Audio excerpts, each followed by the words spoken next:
right, let's bring in tonight's panel on this. Dominic Carter, political journalist and author, and Tom Doherty, who is already itching to get into this debate. He is, of course, a former advisor to Governor George Pataki, and he's now a partner with Mercury Public Strategies.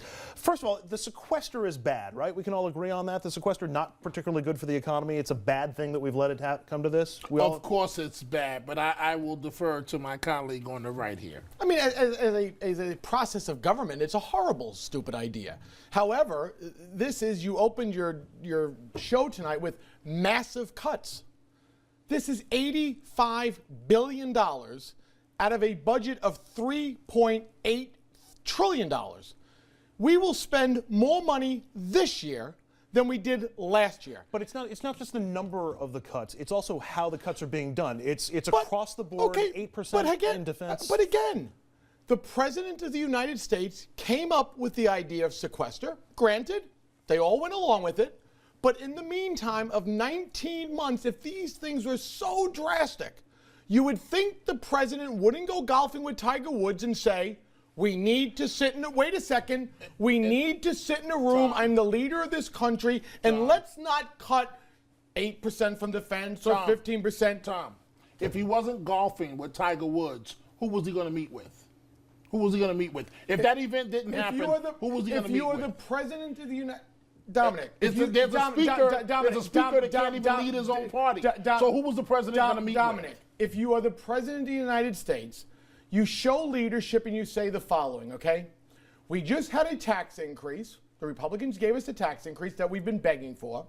And now we recognize that if I do nothing, I get $85 billion in cuts. Okay. However, I'd like to accept the $85 billion. I need to spread them out a little differently. Who's the president going to meet with? But Dominic, who's he going to meet with? Boehner has no power. Dominic, who's he going to meet with? Then go meet with Harry Reid if he has no power. He obviously has enough power because he gets his house in order, but the problem is that we kind of think that it's 2.6% of the federal government. You got hit with the 2% payroll tax January 1. Did your world collapse? Does anybody really believe in America that we can't have a 2.6%? The president's own budget. Do you know the numbers? I know that Tom Doherty does not believe what he's saying right now. Dominic, Tom Doherty, he cares for the poor. Dominic, he cares for the poor. What poor? Tom, what the poor? Grandma is going to lose. Grandma is going to lose what? Grandma is going to lose her Meals on Wheels program. And then the President of the United States should have taken the lead. Instead of doing that, I'd like to cut money from the following areas. Okay, his own budget in 2018, Dominic. The federal deficit is $585 billion, down from $1 trillion now. They go back up in 2022 to $750 billion. Where are the cuts, Dominic?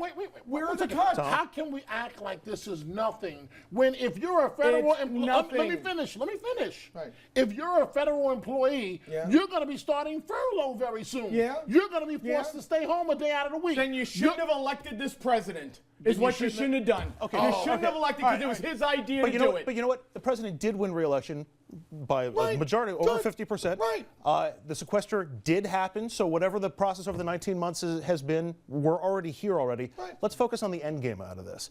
How do we get out of this without one side just capitulating to the other? We don't get out of it when you have these Tea Party nuts that are dragging the Republican Party and the country hostage. No, Dominic, that's just talking rhetoric and nonsense. What Tea Party? We gave you a tax increase. That's true. Where are the budget cuts? Where is the president saying on my budget cuts? Because part of that deal that got the tax increases had budget cuts. $2.5 trillion has already been cut from the deficit over the president's time in office. So the question now is, why is that? Wait, no, you're talking about rate of growth. He has increased the deficit by numbers that we can't even imagine. Why are the tax increases that came in the last deal the only tax increases that are allowed to be talked about? Why? So we want more tax increases. Well, that's what the president's looking for, tax loopholes that are close, which is what Mitt Romney was proposing. Why is that so toxic? In order to manage the federal budget the way that this president and the Democratic Party today would like to do it,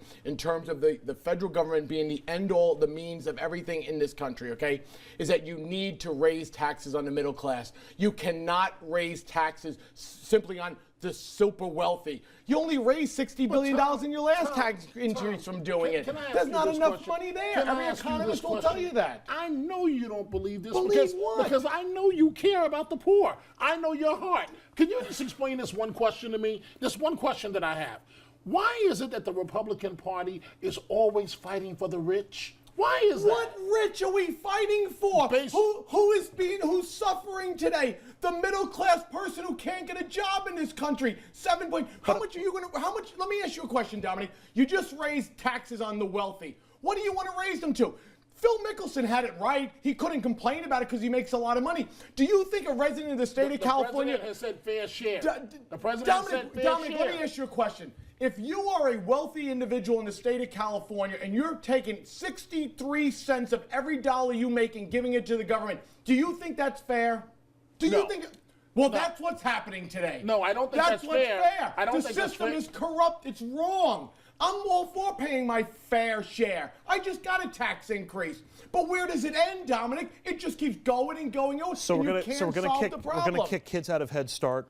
We're going to, pare down the number of teachers and educators. Then the president should have said, instead of kicking kids out of Head Start, we're going to cut X, Y, and Z. Go look at Senator Coburn's budget. I mean, look at the book that he puts out, the government waste in it. You could solve the problem easily, but there's so much bloated waste in the government. Nobody ever sits in a room and say, what do we need that program let's for? start with the Department of Defense. Let's start with the Department of Defense. We have agreement. They should feel the same pain as every other program. I got to cut this off, but quickly, 2-word answers. Who blinks first, Republicans or Democrats? Republicans, of course, are going to blink. The public is on the president's side, and they're going to be forced to come to the table. They can act bold and mighty right now because the cuts are not, the public is not feeling them. Wait a little bit until the American public feels these cuts, and we'll see who gives that in first. That is absolutely a lot more than 2 words. The president is going to blink because Republicans aren't budging on this point. We have accomplished a lot in the first 15 minutes of the tonight's program. We're going to take a quick break. When we come back, we turn to the issue of race in America and the question, have we reached the point where race-based preferences are no longer needed? The debate's going to be getting in the break here. Oh, boy. We're right back with that as RFL continues.